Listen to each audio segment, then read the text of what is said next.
Hepinize merhaba arkadaşlar. Yeni bir videoya hoş geldiniz. Bu videomuzda Diablo 4'e 5 Mart'ta gelecek güncellemeden bahsedeceğiz. Karakter bufflarından, ondan sonra vampir güçlerinden yani yeni aspektlerden ve ekstra bakiye güncellemesi vesaire onlar var. Artı hata düzeltmeleri falan var arkadaşlar. Onlardan bahsedeceğim sizlere bu videoda.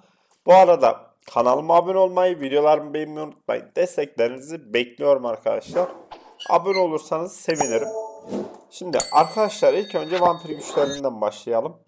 İlk aspektimiz lanetli dokunuştan. Bu aspekt düşmanlara vampir laneti uygulamak %20 ila 35 şans vampir lanetinin etkilendiği düşmanları savunmasız bırakıyormuş. Ekstradan vampir ruhları da %20 ila %50 arasında arttırılmış hasar verir. Böyle yerden ruhlar çıkıyor ya arkadaşlar. O muhtemelen. Bunu deneyip göreceğiz. Metaformoz zaten metaformozu bilmeyen yoktur. Metaformoz işte boşluk tuşuna bastığımız zaman yarasa bulutuna dönüşüyoruz ve 2,5 saniye durdurulmaz oluyoruz arkadaşlar. Ve yoluna çıkan düşmanlara fiziksel hasar veriyoruz. Bu evrenin bekleme süresi 5 saniye 10 saniye artıyormuş. Şimdi kan kanayana temel becerilerle düşmanı alt ettiğimizde bak öldürdüğümüzde 3 uçucu kan damlası üretiriz. Bu uçucu kan damlalarının toplanması onun patlamasına neden olur. Yani hatırlarsanız yere kan damlaları düşüyordu. Onların üstünden geçince patlıyordu arkadaşlar. Bu o aspekt. Onu söylemiş olayım. Bir de her 20 saniyede bir becerinizi overpower olması garanti edilir. Buna niye böyle güldüm? Şimdi overpower'u biz en azından Rock için söylüyorum. 300 stack yaptıktan sonra garanti overpower vuruyorduk. Yani bu aspekti takarsanız her 20 saniyede bir overpower garanti vuruyormuş. Yani güzel aspekt bu şu anda gerçekten. Bir de temel beceri. Bir şey değil mi? Rock için çok iyi olabilir. Artık kolyeyi takmadan her 20 saniyede bir overpower vurabilirsiniz. Bu bayağı o iyi yalnız bu arada. Rock'ta kullanılabilir bu. Çünkü Rock temel beceriyle düşman öldürüyor yani.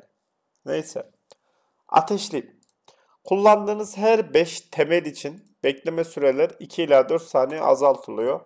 Yani Rock'ta da genel olarak temel beceri kullandığımız için bu da olabilir. Ama bekleme süresinde konusunda Rock'ta bir sıkıntı yaşamıyoruz biz ya. Bekleme süresi sorun değil bizim için. Sonra Casting Skill sizi 0,5 ila 2 yaşam kadar iyileştirir. Bu %50 canın altındayken %1 canı iyileştirir. Ölümsüz diye bir vampir aspekti bu da. Yani can çalma için olabilir.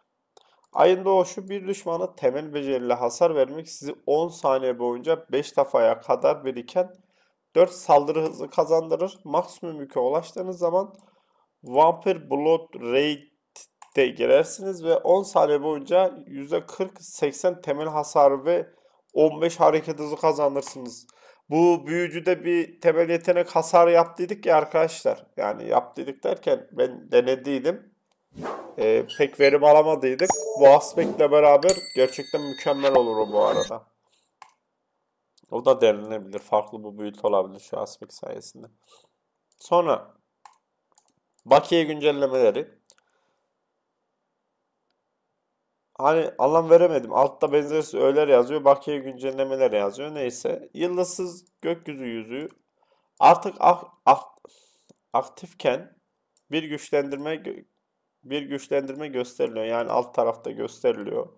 Tövbekar dizlikleri soğutulmuş düşmanlara verilen hasar 7 ila 10'dan 12 ila 15'e arttırıldı. Bu şey hani yürürken arkamızda bir buz izi bırakıyoruz ya arkadaşlar soğutulmuş yapıyoruz ya o ayakkabı bu. Şafak gökyüzünün tesis, tesetleri. Maksimum direnci 6 ila 10'dan 8 ila 12'ye yükseltti. Bu ne bilmiyorum bunu. Bilmiyorum yani. Annenin kucaklaması. Kaynak iradesi 20'den 40'a 30'dan 50'ye yükseldi. Bu annenin kucaklamasında niye güldüğümü siz biliyorsunuz. Annenin yüzü. Hani Diablo oynayan herkese düşmüştür yani bu yüzük. Ve yani build'lerde nadirdir bunu görmeniz bu arada, bu yüzüğü. Efsanevi yönler yani aspektler, diğer başka aspektler bunlar normal. Maksimum hasar %30'dan %40'a çıkarıldı. İntikam sersemletme şansı 8'den 10'a çıkarıldı.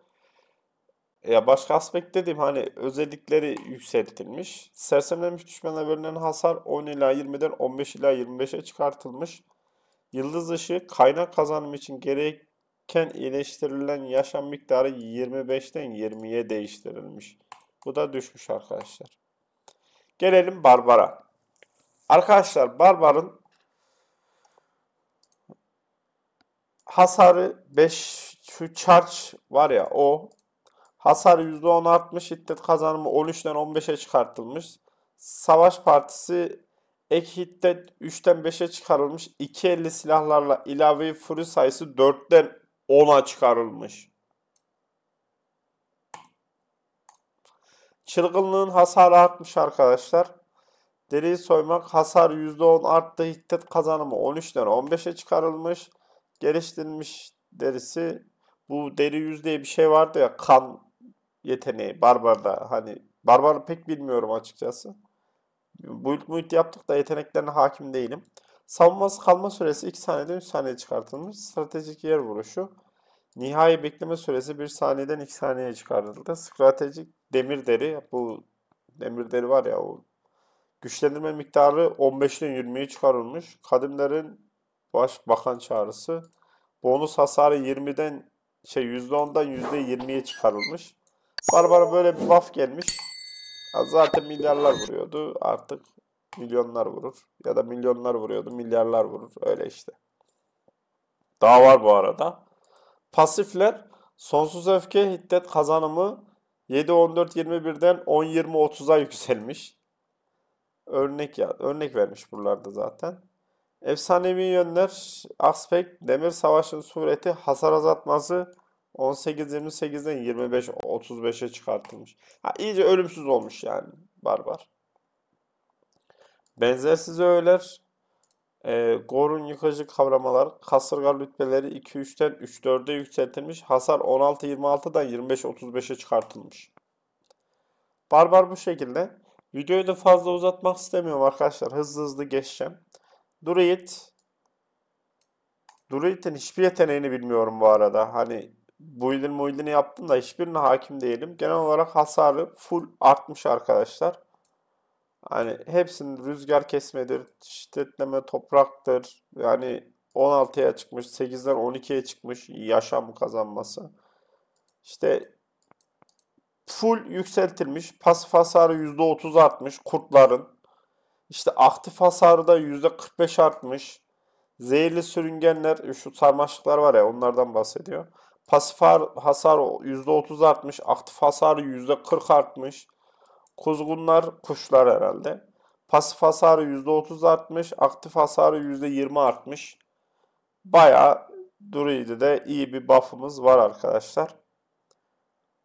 Yani hasar bonusları gerçekten yarı yarıya demeyeyim de %15 artmış genel olarak hepsinin. Büyücü tamamen yani Necro'yu bildiğin çok güzel yaptılar. Minyon build'ini, onu da söyleyeyim. Şimdi gelelim Necro'ya. Arkadaşlar Necro'da yani tüm şeylere, nasıl diyeyim, yardakçılara, işte iskelet savunucu, saldırıcı, işte Arzaylı, buz büyücüsü, gölge büyücüsü, işte kurban büyücüsü, golyemi, molyemi, hepsinin hasarı genel olarak %30, canı ise %10 artmış arkadaşlar. Burada %20'ye %10. Yani golemin ise temel saldırı hasarı %30, yaşamı %20 artmış. Yani bir bu minyon build'i yaparım, haberiniz olsun. Bir minyon build'i gelir şu buff'tan sonra. Çünkü buradaki oranlar gerçekten güzel oranlar. Fena build yapılır Necromancer için. Ekstra kan yeteneklerine falan hasar gelmiş. Sonra işte ekstra yine kan yeteneğine hasar gelmiş, burada da %30 arttırmışlar. Ceset patlaması 21.5 artmış hasarı. Ondan sonra kemik hapishanesi savunmasızdı önceki durumu.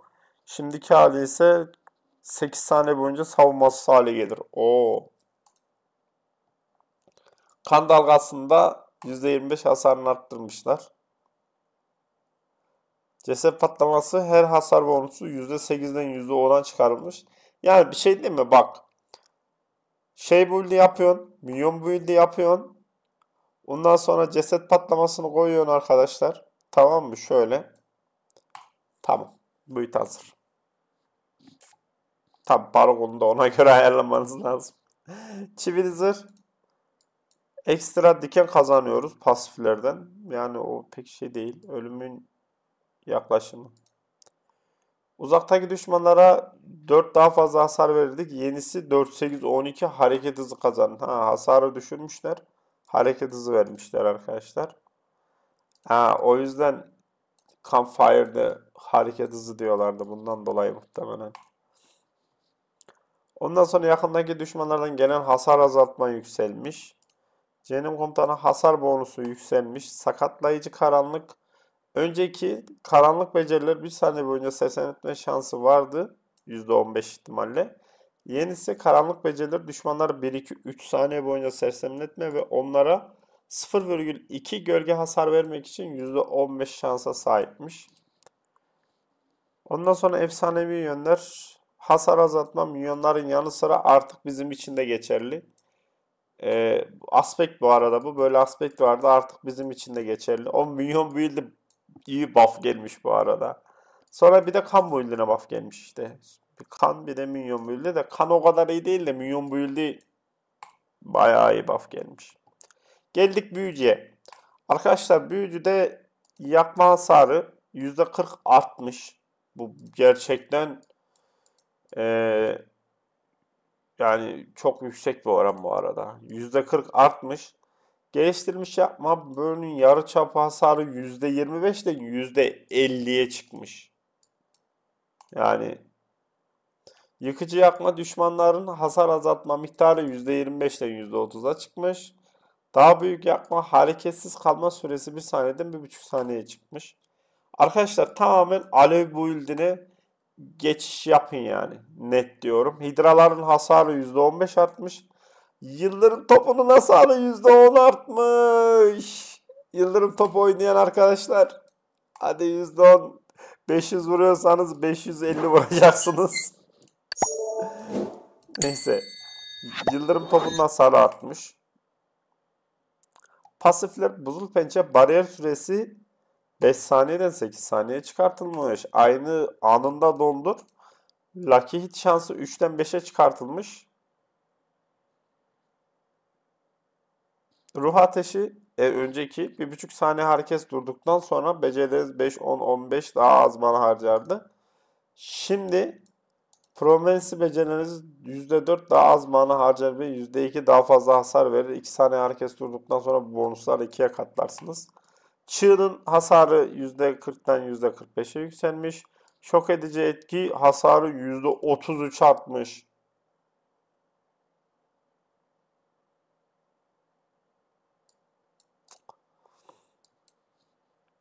Yani Yıldırım bu ilde yine OP olmuş arkadaşlar. %33 ile %10'u eklersek bunları birbirine bağlarsak güzel hasarlar çıkartabilirsiniz. Ama siz yine ateş oynayın. Burada %40'lık bir oran var. Burada %50'lik bir oran var. Yani ateş build'i bayağı OP. Glifler. Donma glifi hasar azaltma 13'ten 15'e. Çağrı glifi hasar azaltma yükleri 12'den 15'e. Kritik vuruş şansı 10'dan 20'ye. Menzilde sattığın alan 5 zeka başına 1,3'ten 2'ye çıkarıldı. Maksimum artı %10'a çıkmış. Menzilde satılan zeka başına hasar 2,6'dan 3'e çıkarılmış. Maksimum 15 veriyor. Serbest hasar ve mana yenilemesi 6,7'den 7'ye çıkarılmış. Efsanevi yönler yakıcı doğuşlar mana bedeli 100-200'den 75-25'e düşmüş. Yani direkt şey build'i, fire build'i, ateş build'i yapın arkadaşlar direkt. Ezici akımlar şansı %10 ila 20'den %15 ila 30'a yükselmiş. Büyücü gerçekten hasar bayağı güzel yükselmiş. Ateş hasarı gidebilirsiniz. Ekstradan yıldırım topu da bayağı iş görür arkadaşlar. Geldik Rogue'a. Gönül avcısı saldırı hızı %20 artmış. Gelişi güç kesintisi çevrelerinin %20'den %16'ya düşmüş. Gönül avcısı neydi ya? Şu an onu düşündüm. Güçlü ok. Ha, gönül avcısı ilk kullandığımız şey. Temel şeyler var ya, o arkadaşlar. Bunun saldırı hızı artması güzel olmuş. %20 iyi bir oran bu arada. Güçlü okun saldırı hızı artmış. Güç kesin çevreleri 16. Oğlum bunun saldırı hızları artması güzel olmuş bu arada. Bunlar kullanılabilir duruma gelmiş yani şu anda. Telaşın hasarı %10 arttırılmış. Telaş dediği şey Flurry yeteneği arkadaşlar. Flurry yeteneği bir savunması düşmana vurursa bu kullanımında vurulan tüm düşmanlar 3 saniye boyunca savunması hale gelir. Yeni hali savunması düşmanlara %20 daha fazla hasar verir. Flurry herhangi bir savunması düşmana vurursa bu kullanımla vurulan tüm düşmanlar 3 saniye boyunca savunması hale getirir. Yani hasarı %20 artmış Flurry'nin. Bu şey yetenek bu arada, çekirdek yetenek arkadaşlar. Gelişmiş telaş, bir düşmandan kaçmak bir sonraki Flurry'nizin düşmanları 2,5 saniye boyunca sersemletmesine neden olur. Yine Flurry'ye buff. Bir düşmanın içinden kaçmak bir sonraki Flurry'nizin %30 daha fazla hasar vermesine ve düşmanları 2,5 saniye sersemletmesine sahip olur. Yani %20 buradan, %30 da buradan, %50 hasar gelmiş arkadaşlar Flurry'ye. Haberiniz olsun toplamda. Seri ateş hasarı %10 artmış. Ok yağmurunda hasarı %10 artmış. Bu ultisi zaten. Seri ateş hızlı atıştan bahsediyor muhtemelen. Onun hasarı %10 arttıysa bayağı iyi bu arada. İyi vuruyorduk. Daha iyi vururuz %10'la beraber. Pasifler keskinlik. Bonusların için geçen yığın sayısı 6'dan 4'e düşmüş. Örnek vermiş. Glif. Bekleme süresi 5 saniye 1 saniye yükselmiş. Efsanevi yönler. Çevreleyen bıçaklar hasar bonusu 8-15'ten 15-22'ye çıkmış. O şey herhalde ya. Dur şuna bir bakmam lazım.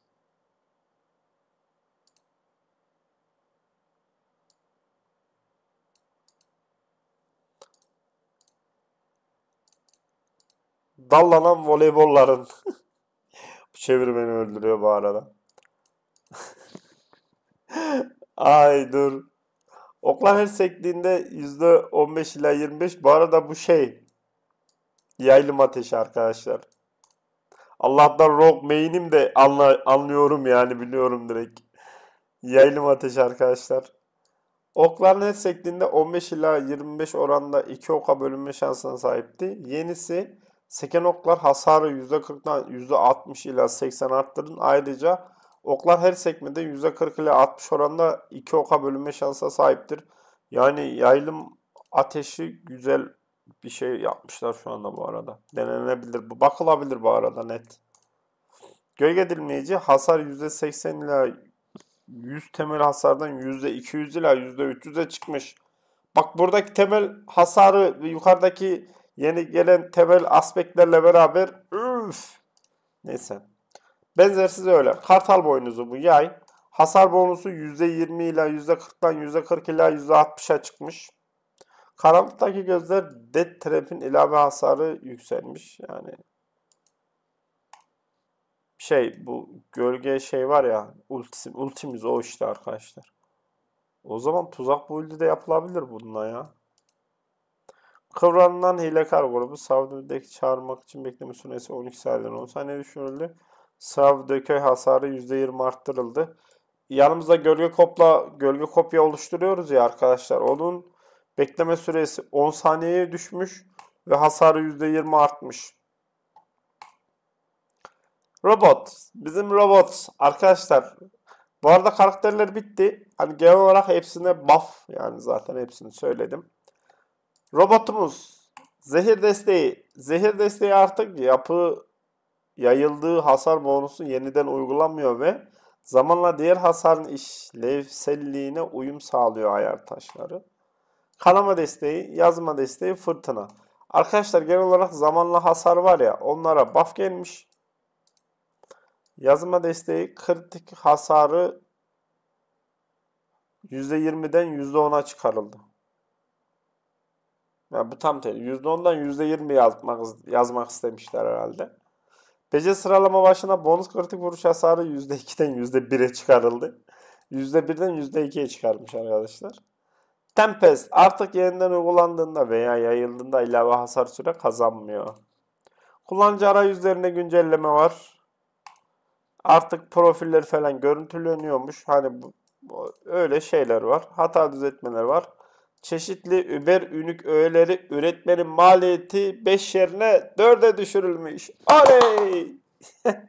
Artık 5 tane Uber Unique yaktığımız zaman bir tane Unique üretebiliyorduk ya arkadaşlar.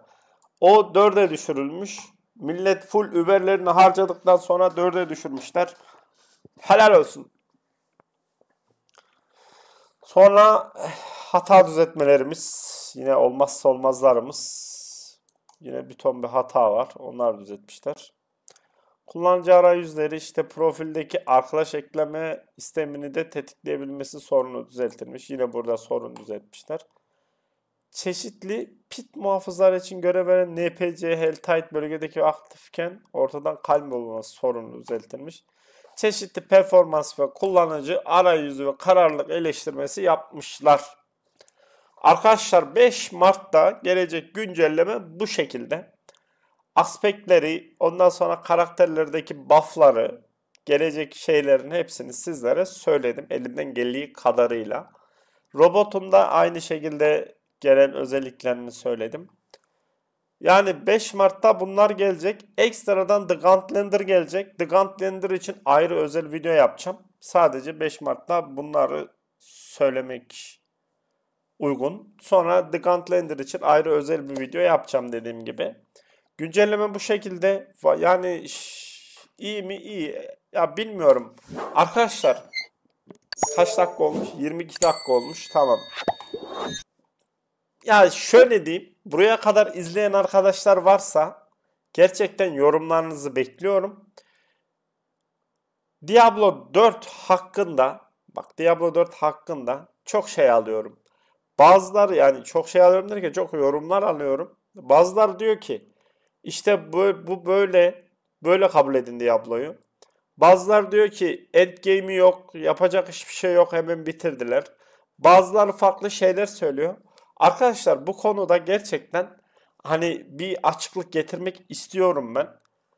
Böyle Diablo 4 için gerçekten zaten gerçekleri söylüyordum da artık böyle tamamen ne var ne yoksa hepsini söylediğim bir video yapayım mı yapmayayım mı? Bunu bir yorumlara yazarsanız sevinirim bu arada gerçekten. Hani bu konuda aslında biraz doluyum değil de yani bilmiyorum şu an açıklayamıyorum ama gerçekten bak hemen biraz yükseldim. Abi tamam Diablo'nun iyi yönleri de var. Adamlar kötü yönlerini görmüyor. Yani bir şeye bakarken üstten bakacaksın. Yani üstten bakacaksın derken yanlış anlaşılma olmasın. Şimdi mesela şu. Bunun grubu nerede? Bana göre sağda. Sen oradan bakıyorsan sana göre solda. Ama üstten bakacağız arkadaşlar. Lütfen hani bu konuda gerçekten bir özel bir video çekeyim ya. Bunu bir yorumlara yazarsanız sevinirim. Çünkü gerçekten artık bir şeyler yapılması gerekiyor diye düşünüyorum. Bakalım. Güncellememiz bu şekilde. Güncelleme 5 Mart'ta gelecek arkadaşlar. Kanalıma abone olmayı, videolarımı beğenmeyi unutmayın. Desteklerinizi bekliyorum. Kendinize çok çok çok çok çok iyi bakın. Hoşça kalın. Bay bay.